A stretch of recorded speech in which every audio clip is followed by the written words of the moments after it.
Nur kan cahaya. Nurin. Nurin.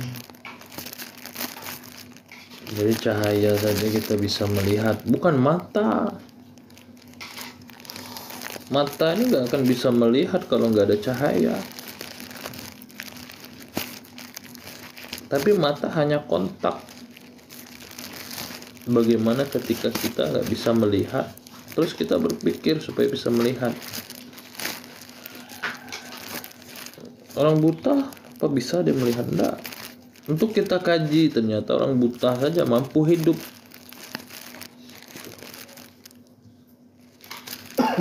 Kalau saya mimpi Bang Ilyas hampir tiap hari. Hai Mbak Aurel. Mimpi apa itu Mbak Aurel? Sampai tiap hari itu. Mimpi Mbak Aurel. Jadi begitu ya Mbak Ustazah ya yang tadi nanya. Dia bilang bang Ustadz. Udah Ustadz, saya nggak usah dipanggil Ustadz. Orang saya pikirannya masih bejat ini. Mana mau panggil Ustadz? Ini goreng apa kuah ceritanya? Kuah. Kuah. Saya makan mie guys. Saya makan nasi kayaknya. Kayaknya cepet ngantuk. Makan apa bang? Makan mie. Mbak Aurel makan ya guys ya. Ya udah sambil dulu tanya lagi, paham nggak sih Mbak apa tadi? Yang nanya tadi paham nggak gitu loh. Cahaya saja itu mampu menerangi ruangannya. Ini lampu ya kan. Tapi nggak bisa kita lihat loh. Hanya cahaya kan. Kita fokus dengan penglihatan kita. Kita nggak.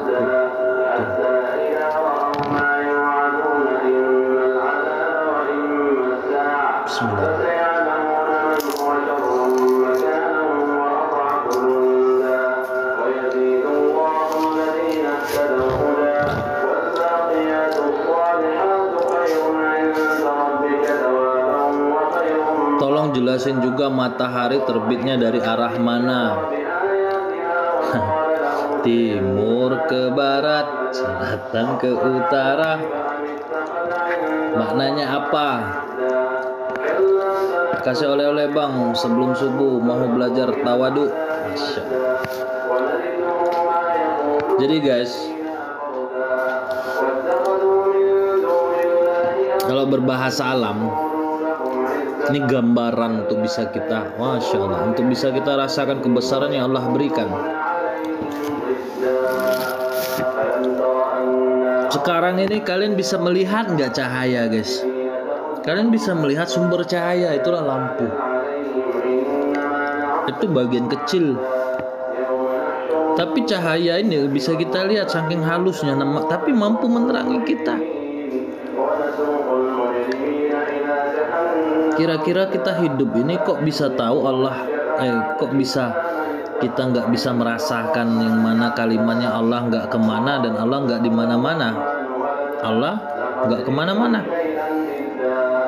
Jadi kita ini hidup bisa jadi karena ruh mungkin cahaya kan nggak tahu.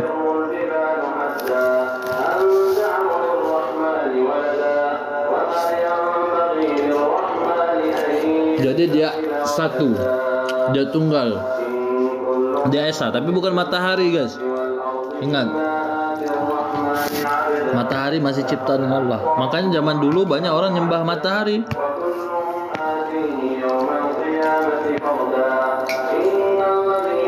Nur urun, nurin, ala nurin. Di atas cahaya ada cahaya.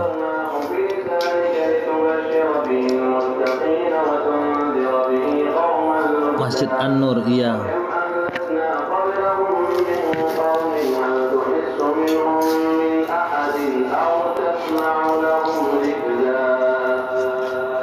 Kita pahami, namun kita juga jangan sampai terlepas dari syariat. Jadi misalkan saya katakan tadi, bang, gimana tujuan kita hidup? Sekarang saya tanya, kita ada karena bapak ibu kita. Bapak ibu kita ada karena kakek nenek kita. Kakek nenek kita ada karena buyut-buyut kita. Lalu kita lihat lagi, Buyut kita masih ada nggak? Nggak ada.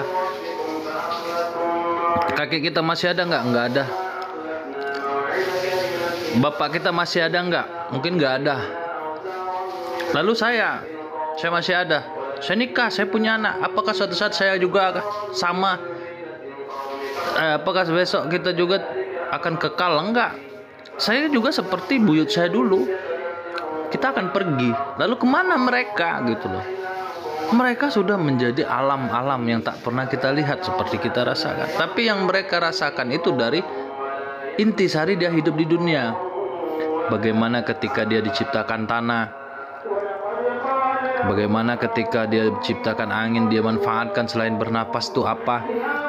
Itu namanya syukur. Selain dia merasakan syukur apa yang Allah ciptakan sebagai pelengkap, seenggaknya dia juga sadar bahwasan dia tuh numpang di dunia ini.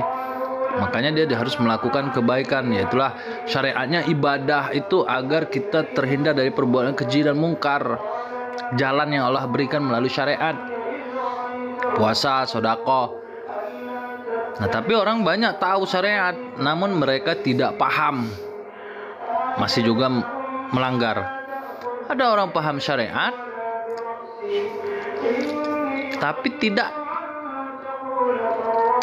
mensinkronkan dengan syariat, terbawa dengan hakikat yang mana dia diuji dengan sesuatu hal yang berbau bisik-bisikan, adalah rasa hati, rasa setan, pikiran-pikiran baik, pikiran buruk. Nah, mereka nanti akan terbukalah koneksi lah yang namanya sesuatu hal yang tak dirasakan oleh orang lain. Nah, makanya banyak orang tersesat. Orang tersesat ini bukan karena keburukan secara syariat.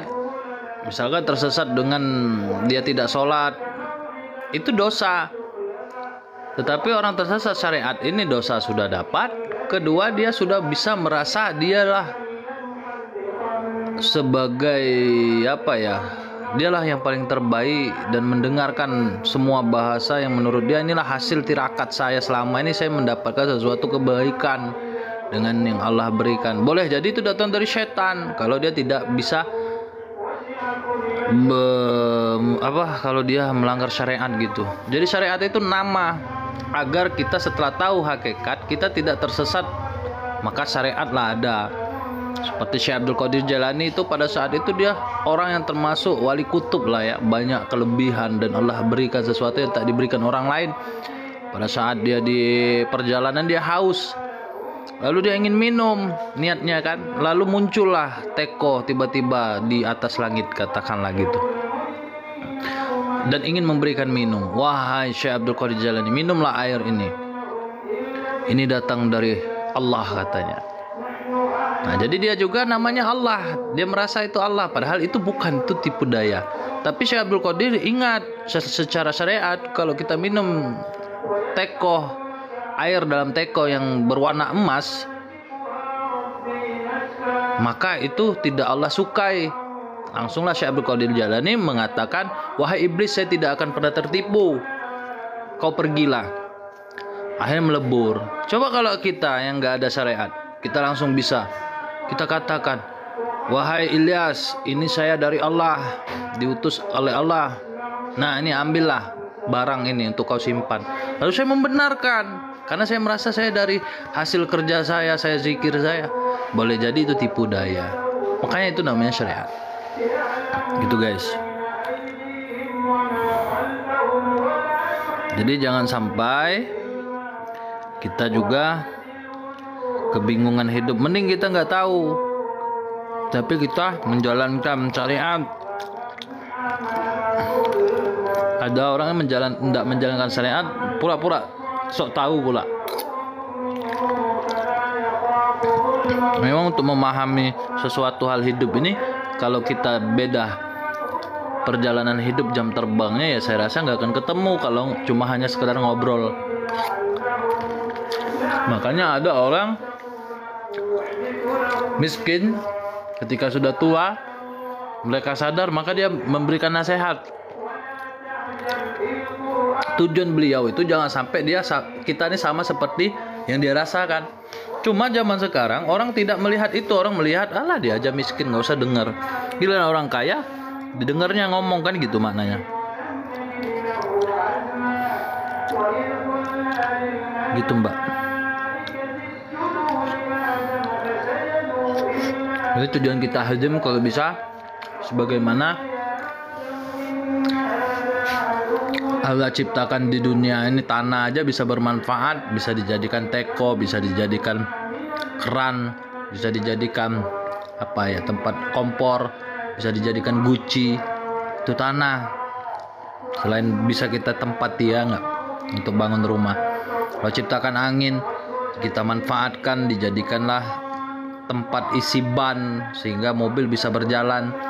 Kalau orang ciptakanlah itu kipas angin supaya kita bisa membuat angin lebih kencang untuk menghembuskan dan bisa hilang panas. Nah, kita masa penikmat saja dari hasil yang yang diberikan oleh Allah pada kita. Makanya kita juga harus bisa memberikan nikmat kepada orang lain gitu guys. Tetap semangat, sukses selalu Mas Iyas. Insyaallah suatu saat selalu lindungi Allah, amin. Akarnya mesti ada pengetahuan, belajar perlu betul. Iya harus. Yang kita paham ini secara akal. Karena ini media. Jadi supaya kita bisa menerka.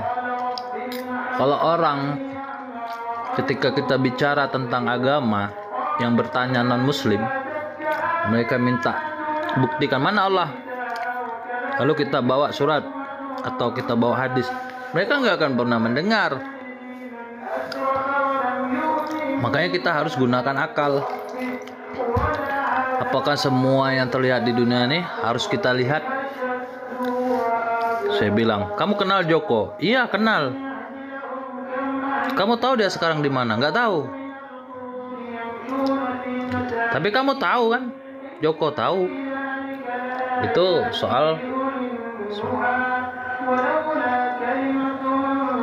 Joko. Terus saya tanya lagi, kamu ngerasa nggak ada jantung? Ngerasa? Pernah nggak kamu? Bisa nggak kamu lihat jantung? Nggak. Gitu. Ya guys ya.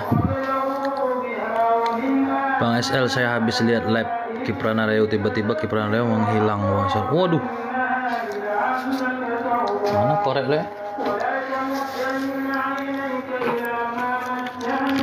Banyak orang belajar tapi nggak tahu akhir dari pelajaran.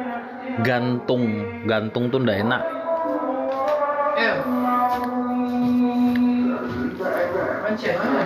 Makanya banyak orang itu kalau belajar secara pondok, saya kan mau mondok juga, tapi saya perlu juga hidup. Makanya banyak orang sekarang ini ada.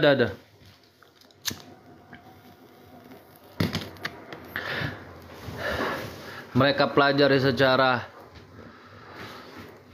materi untuk melawan orang yang belajar secara pengalaman. Jadi saya tidak mau. Apa maksud panggilan Gus? Boleh terangkan? Aduh, saya nggak gelar, saya nggak Gus. Udah azan guys. Ya, terima kasih banyak. Sampai di sini aja. Saya akhiri. Wassalamualaikum warahmatullahi wabarakatuh.